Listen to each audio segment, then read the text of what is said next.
buenos días, buenas tardes, buenas noches o a la hora que estés viendo este video. En esta ocasión te traigo lo que es la unidad de control. Y para empezar, vamos diciendo que todo microprocesador o microcontrolador necesita un núcleo que controle los otros bloques que ya hemos visto. Para recordar, vamos a mencionarlos: el bloque de registros y el bloque de la unidad aritmético-lógica, o sea, la ALU. Estos bloques van controlados por una unidad de control. Los registros y la ALU están conectados uno a otro para transferir información y así la ALU pueda realizar las operaciones. Y a su vez, los registros son nuestra puerta hacia el bus de datos. Pero la unidad de control nos ayuda a seleccionar las operaciones que queramos que realice la ALU. Pero también la unidad de registros o el bloque de registros nos ayuda a transferir información a la unidad de control en caso de que tengamos un registro de instrucciones. A su vez, también la unidad de control va a un bus de control que nos comunica con una unidad de entrada y salida y una unidad de memoria. La unidad de control necesita instrucciones para realizar el control de los otros bloques que ya he mencionado, pero estas instrucciones necesitan un formato para ser ejecutadas. Así necesitamos un formato de instrucciones. El formato de instrucciones que puede leer una unidad de control para una arquitectura de 8 bits se compone de un código de operación. La longitud de este código de operación va a depender mucho del número de instrucciones que tenga el microprocesador. Y después tenemos el tamaño del dato, dirección de registro u operando inmediato, que para una arquitectura de 8 bits pues también el tamaño de este dato es de 8 bits. Por ejemplo, para un microprocesador 8080 tenemos esta instrucción move a, B, que significa copia el registro B al registro A. El código 78 indica la instrucción de copiar entre registros. Vemos de que tenemos dos líneas porque no tenemos ningún dato. Para un microcontrolador PIC16F cualquier versión XXX tenemos esta instrucción move LW 0x33, es decir 33 hexadecimal, que significa cargar el valor 33 al registro acumulador W. Este es el código de operación correspondiente a la instrucción move LW. Y este es el código de dato o el valor del dato. Podemos ver que tenemos el valor 3 en binario para un nibble y 3 en binario para el otro nibble. Por lo tanto, el tamaño de la longitud de mi formato de instrucciones es de 14 bits. Como vimos, el formato de instrucciones cambia debido al modo de direccionamiento de la instrucción. Vimos dos instrucciones que distan mucho una de otra, aunque sea de un microprocesador a un microcontrolador. Esto se debe a que tenemos modos de direccionamiento, y los modos más comunes son un direccionamiento directo a memoria, un direccionamiento implícito, un direccionamiento inmediato, un direccionamiento indirecto, un direccionamiento asociado a registros, un direccionamiento directo por registro, un direccionamiento indexado y un direccionamiento relativo. Puede existir más tipos de direccionamiento, pero estos son los más comunes que uno puede encontrar, ya sea en microprocesadores o en microcontroladores. Los sistemas de cómputo usan todos los modos de direccionamiento. Y como dije, algunos microcontroladores pueden usar solo algunos de estos direccionamientos que he mencionado. Estos modos pueden cambiar el tiempo y la forma de ejecución de las instrucciones. Para entender un poco mejor lo que son los modos de direccionamiento, vamos a comenzar ilustrando un ejemplo y una breve explicación en qué consiste cada uno. Empezamos con el direccionamiento directo a memoria, usando las instrucciones para los microprocesadores de la familia x86. Este direccionamiento hace la referencia de un dato que se especifica en el campo del dato. Es decir, tenemos esta instrucción move AH, 0200, que significa el dato en la dirección 200 se carga en la parte alta del acumulador. Antes de la ejecución tenemos este estatus de mi registro, donde tengo la dirección 200 con el valor 32H. Después de la ejecución de esta instrucción, tengo que en el registro AH está el valor 32 hexadecimal, que corresponde a la de la dirección de memoria. Ahora el direccionamiento implícito. Este direccionamiento hace que el dato quede en la misma instrucción. Por ejemplo, tenemos la instrucción CLA. Aquí esta instrucción nos dice que debe de limpiar el acumulador.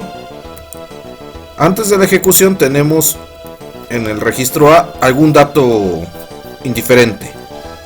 Después de ejecutar esta instrucción tenemos que el registro A está con 0. Por lo tanto, el modo de direccionamiento implícito, todo está en la misma instrucción, no hay que meterle ningún dato externo. En el direccionamiento inmediato consiste en que la referencia del dato se especifica en el campo del dato.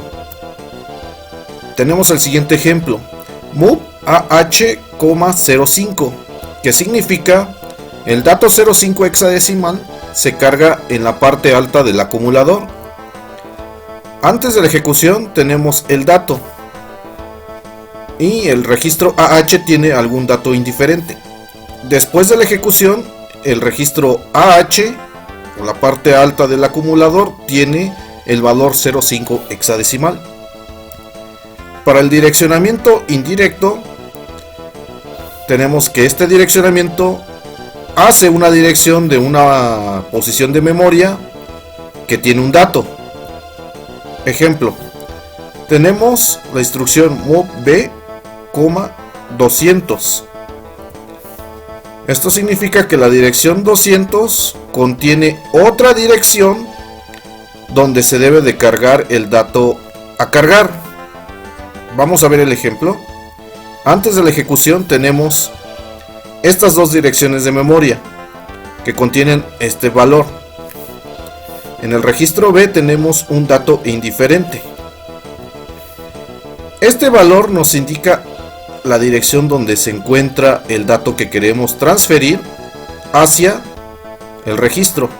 Después de la ejecución tenemos que el registro B tiene el valor 01, y esto es porque la dirección 500 o 0500 correspondiente a este dato tiene el valor 01 que fue cargado al registro B. Con el direccionamiento asociado a registros corresponde a un direccionamiento que mueve datos de un registro a otro, como vimos al principio del video, donde tenemos la instrucción move AX, BX, que significa el dato del acumulador AX se mueve al acumulador BX. Y antes de la ejecución tenemos que en el registro AX el dato es F2, que se va a transferir al registro BX, cuyo dato es indiferente. Después de la ejecución de esta instrucción tenemos que en ambos registros el dato es F2. Para el direccionamiento directo por registros nos dice que este direccionamiento mueve datos de una localidad de memoria a otra. Por ejemplo, tenemos la instrucción move CX, DX, que indica que un dato en la dirección del registro CX se mueve a la dirección del registro DX.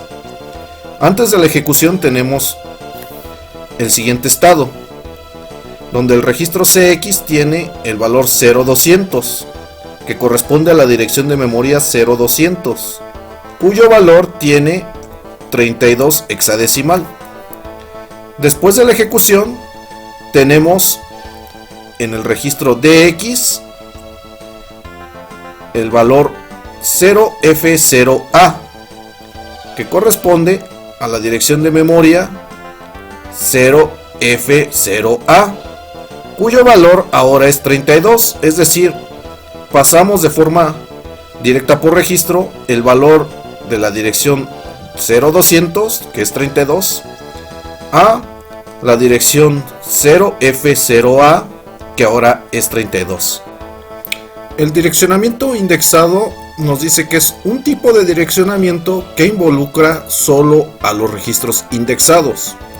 Por ejemplo, tenemos la instrucción move SI, 0003, que corresponde a transferir un valor 003 al registro SI.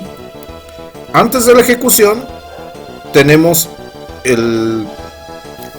un dato desconocido en el registro SI, pero estamos cargando el valor 0003 hexadecimal. Después de la ejecución tenemos que el registro SI tiene el valor 0003 hexadecimal. Por último tenemos el direccionamiento relativo, que corresponde a un direccionamiento que involucra una dirección en la instrucción a ejecutar. Es decir, en este ejemplo tenemos la instrucción BRA 0020, que significa salta a la instrucción del número 20 en el contador de programa. Antes de la ejecución tenemos que en la dirección 0003 hexadecimal está la ejecución BRA 020. Después de la ejecución ya estamos en la dirección 0020 hexadecimal, que corresponde o que tiene una instrucción move AX, BX. Este tipo de instrucción de direccionamiento es muy útil cuando uno quiere hacer un salto a una subrutina o a una interrupción. Ya vimos la ejecución, ahora vamos a ver lo que es el conjunto de microinstrucciones y códigos de operación. Las instrucciones pueden agruparse en 4 tipos.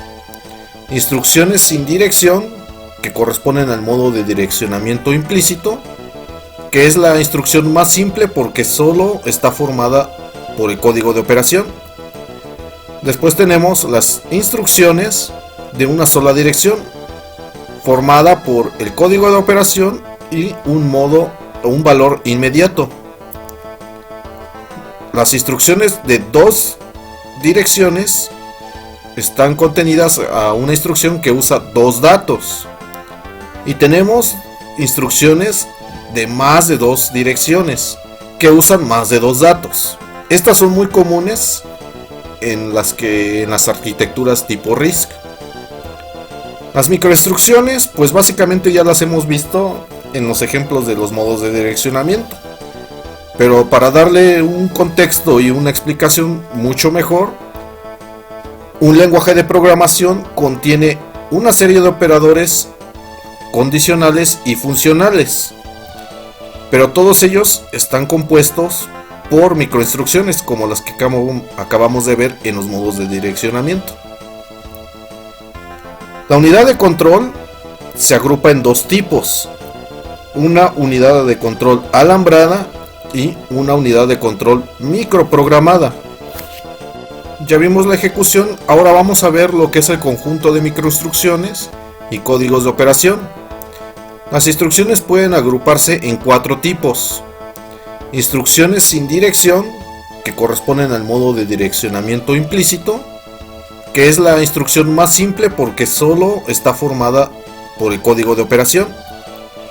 Después tenemos las instrucciones de una sola dirección, formada por el código de operación y un modo o un valor inmediato. Las instrucciones de 2 direcciones están contenidas a una instrucción que usa dos datos. Y tenemos instrucciones de más de dos direcciones que usan más de dos datos. Estas son muy comunes en las arquitecturas tipo RISC. Las microinstrucciones, pues básicamente ya las hemos visto en los ejemplos de los modos de direccionamiento. Pero para darle un contexto y una explicación mucho mejor, un lenguaje de programación contiene una serie de operadores condicionales y funcionales, pero todos ellos están compuestos por microinstrucciones como las que acabamos de ver en los modos de direccionamiento. La unidad de control se agrupa en dos tipos: una unidad de control alambrada y una unidad de control microprogramada. Menciono estos tipos de unidad de control porque son muy importantes al momento de diseñar una unidad de control. Empezamos con lo que es la unidad de control alambrada. Este tipo de unidades son implementadas con circuitos lógicos combinacionales, similar a lo que vimos en la ALU en un video anterior. Y tenemos los circuitos lógicos combinacionales como el núcleo de la unidad de control. Aquí recibimos las instrucciones por parte del registro de instrucción. También contamos con señalizadores y un reloj para estar controlando el acceso y la operación de los circuitos lógicos combinacionales. La salida de estos circuitos lógicos combinacionales corresponden al control de señales de la CPU, pero también tenemos un control de señales para el bus de control, donde tenemos propiamente conectado al bus de control. El número de compuertas es muy grande, pero es un número finito. Y este tipo de unidades son muy rápidas, por lo que son los más preferidas para las arquitecturas de tipo RISC. En la unidad de control microprogramada, este tipo de unidad corresponde a un microprograma que está organizado en una secuencia. Las microinstrucciones están almacenadas en una memoria especial que no precisamente corresponden a la memoria de programa. Tenemos el siguiente esquema. Tenemos el sistema de control, que también puede corresponder a un microcontrolador, donde recibimos señalizadores, y tenemos un reloj que controla tanto la memoria de instrucciones como el sistema de control. La memoria de instrucciones manda las instrucciones a nuestro sistema de control, y como en la parte anterior tenemos un control de señales para CPU, un control para las señales del bus de control que van conectadas al bus de control. La ventaja principal de este tipo de estructura es su simplicidad, pero otra ventaja es que este tipo de unidades pueden ser reprogramadas en cualquier momento. Para entender un poco mejor el tema de la unidad de control, vamos a hacer un ejercicio donde vamos a diseñar una unidad de control sencilla. Va a constar de 8 instrucciones, en donde la primera instrucción corresponde a limpiar el acumulador AX, mover un dato a la parte baja de este acumulador, cargar en la dirección IX de la RAM el dato de la parte baja del acumulador, cargar un valor de la dirección IX de la RAM en la parte baja del acumulador, hacer una suma de la parte baja del acumulador con un dato y el resultado se almacena nuevamente en la parte baja del acumulador. Una resta con las mismas condiciones, en donde la parte baja del acumulador se resta con un dato y el resultado se almacena en la misma parte baja del acumulador. Tenemos una multiplicación donde se multiplica la parte baja del acumulador con un dato y el resultado ahora se almacena en los 16 bits del registro AX. y una operación lógica de la parte baja del acumulador con un dato, y el resultado se almacena en el acumulador AX. AX es un registro acumulador de 16 bits, como lo mencioné anteriormente, que corresponde a una parte alta y una parte baja, una de 8 bits, ambas de 8 bits, cuya unión hace de 16 bits. Para este ejercicio vamos a abrir en Quartus 2 versión 12.1 un proyecto que ya tengo diseñado para este video, que es unidad de control, en donde tengo 3 archivos VHD. El primer archivo corresponde al núcleo de mi programa de unidad de control, que es propiamente la unidad de control. Es un programa con 8 instrucciones, como dije anteriormente, para una arquitectura de 8 bits. Comenzamos con la declaración de las bibliotecas hasta numeric, que ya vimos en el video del ALU, que nos ayuda para operaciones aritméticas, y 2 paquetes que he diseñado para controlar lo que es la ALU, no tanto los registros, sino la ALU.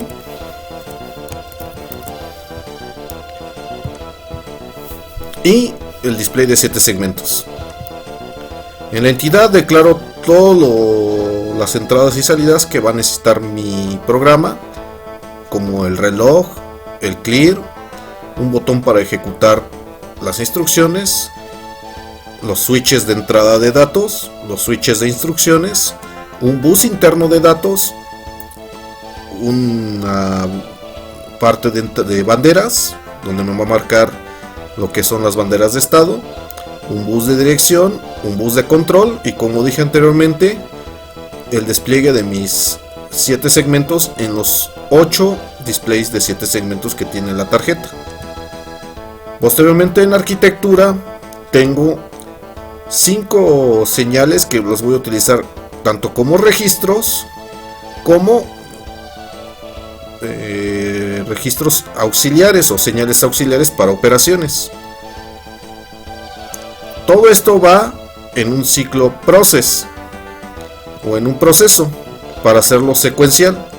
Cuando se presiona el botón clear, lo que son los registros del acumulador, el contador de programa y el índice, lo limpia. Posteriormente empieza ahora sí mi programa. Cuando se presiona el botón de ejecutar, va a buscar qué instrucción se quiere ejecutar. En el caso de que mis interruptores de instrucción todos estén en 0, significa que quiero limpiar el acumulador. Y aquí tengo un incremento al contador de programa. Para la instrucción 001 es donde muevo la parte baja del acumulador o cargo un dato a la parte baja del acumulador. Para la 010 significa que estoy cargando el registro índice con una dirección, tal como lo hicimos en el programa de la memoria RAM, para posteriormente ese dato que está en la RAM cargarlo al registro acumulador. En el dato o en la instrucción 011 es el proceso inverso, donde yo quiero escribir lo que es lo que está en el acumulador al bus de datos y cargarlo a la memoria. Posteriormente tengo un procedimiento para realizar una suma con el registro acumulador, la entrada de datos, y a mis salidas voy a tener un registro de banderas y el resultado se carga al mismo acumulador. Lo mismo pasa con la resta. En la multiplicación de la misma forma, solo que aquí hay que considerar el tamaño del resultado de la multiplicación. Si estoy multiplicando dos productos de 8 bits, mi resultado va a ser de 16 bits. Y por último, una operación lógica OR. Cabe aclarar que puedo aumentar el número de instrucciones, pero para este video, que quiero que sea un poco más didáctico, solo puse 8. Posteriormente, si no se está presionando ningún botón, quiero que en los displays de 7 segmentos se me esté desplegando tanto el contador de programa como el registro índice, el código de instrucción y el acumulador. Ahora sí procedo a compilar el programa. Me dice que he modificado algo, efectivamente.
Y me dice que terminó el programa. Antes de continuar, quiero hacer una mención de un error que me dio este programa, que lo investigué en foros, en donde es la dualidad de los pines. Aquí yo lo puse como de uso regular, pero si yo lo pusiera como uso de solo el programa, me va a marcar un error. Aquí ya muestro la asignación de pines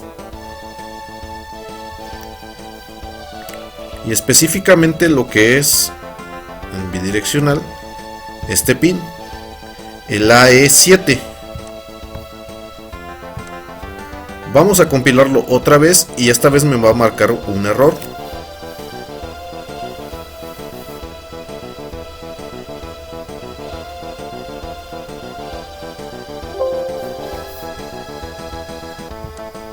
Me dice que no puede asignar este pin porque tiene múltiples funciones. Y eso es porque el diseñador de la tarjeta utiliza este pin para varias funciones. Por lo que si te llega a dar este problema, lo que tú tienes que hacer es en Device, seleccionar Device Pin Options, en Dual Purpose Pins y asignarle lo que es como una entrada regular. Le damos aceptar, aceptar y que compile otra vez.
Y ya terminó.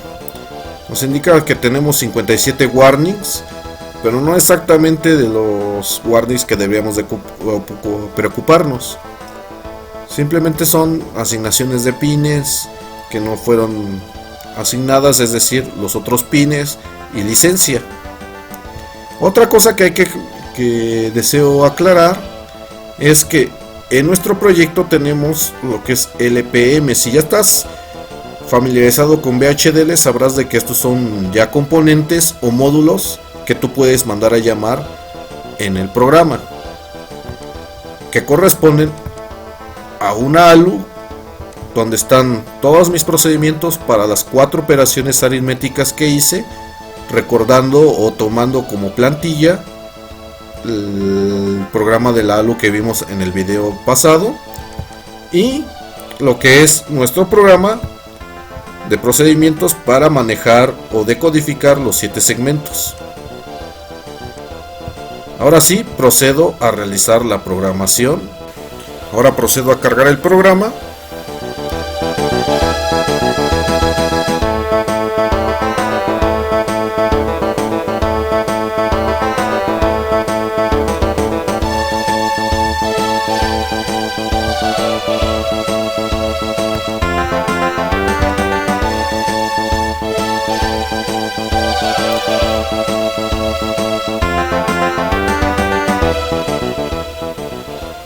Y listo.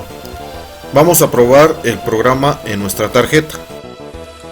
Empezamos con la asignación de pines, en donde este es mi reset, esta es mi ejecución de programa. Estos 8 switches corresponden a mis datos y estos últimos 3 corresponden a mi instrucción. Si yo le doy a ejecutar la primera instrucción, que corresponde a 00, es decir, limpiar el acumulado, vemos que cambia mi contador de programa. Seguro te estarás preguntando por qué marca el 36 y no 01. Dado a que yo conecté el reloj principal, uno de los 3 relojes que tiene la tarjeta, es muy rápido, por lo tanto al momento de presionar el switch se sigue ejecutando y se para hasta que yo libere el switch. Por lo tanto, este número corresponde hasta que yo lo liberé. Si yo le doy reset, se limpia. Vamos a proceder con la primera instrucción, que no es la de limpiar, sino es de cargar un dato al registro acumulador. Vamos a cargar 5 y 10 hexadecimal y ejecutamos. Aquí ya me aparece lo que es A5, mi dato y el contador de programa. Este es mi registro índice y aquí me muestra la instrucción. Procedemos ahora a cargar lo que es el índice con un valor diferente. Vamos a poner otra vez todos en ceros, vamos a poner 3 y en el otro vamos a poner 8 y cargamos. Ahí ya vemos de que cargamos en el índice 87 el siguiente valor del acumulador, es decir, A5. Perdón, todo lo contrario. En esta dirección 87, que no tiene nada, se carga al acumulador A0, que estos son los bits que me están indicando. Ahora procedemos con la siguiente instrucción, que es cargar lo que tengo en el acumulador, que vamos a ponerle el valor 2 y 2 y ejecutamos. Y ahí ya cargamos en la dirección 000 A2 nuestro valor del acumulador, que era A5. Procedemos a hacer la primera operación aritmética. Bajamos todos los switches y es la suma. Si yo le doy ejecutar, me va a aparecer la bandera de 0 porque no tengo ningún valor. Vuelvo a ejecutar y me aparece 1. Vamos para la resta y le damos ejecutar con 1. Ahí tenemos de 3. Dado a que se me está prendiendo el LED, considero de que tengo un error de programación. Vamos a darle otro valor y efectivamente. Esto es muy común cuando uno hace programas bastante largos y tiene que depurarlos en caso de que tengan errores de programación. Ahora vamos a proceder a la multiplicación, que es 1, 1, 0. Y vamos a multiplicar por 0. Ahí ya tenemos que nuestra bandera de estado es en 0. Por lo tanto, creo que no estaba tan erróneo la el muestreo de mis banderas. Vamos a ponerle 1 y debe de desaparecer. No desaparece. Y es porque tengo 0, 1. 0 en el acumulador. Por último vamos a hacer una compuerta OR. Y tenemos 1. Si volvemos a replicar el otro programa, la otra instrucción con 2, aún así nos sigue pareciendo 0. Y eso es porque en el acumulador completamente tenemos 0. Obviamente este programa de unidad de control tiene muchos errores, pero la idea es de que te des una idea de cómo funciona una unidad de control. Yo estoy haciendo la función de la memoria de programa, pero si yo quisiera que cada microinstrucción o cada instrucción estuviera en la memoria ROM que está que está detrás de del display, podría cargar un programa y con solo darle el botón de ejecutar empezaría a correr todo el programa. En nuestro próximo video ya vamos a empezar con la unidad 3, que corresponde al diseño e implementación de una arquitectura RISC. Y como siempre te digo, si te ha gustado el video, dale un me gusta, y si quieres recibir más videos como este, suscríbete y activa la campana de notificación. Nos vemos en el siguiente video.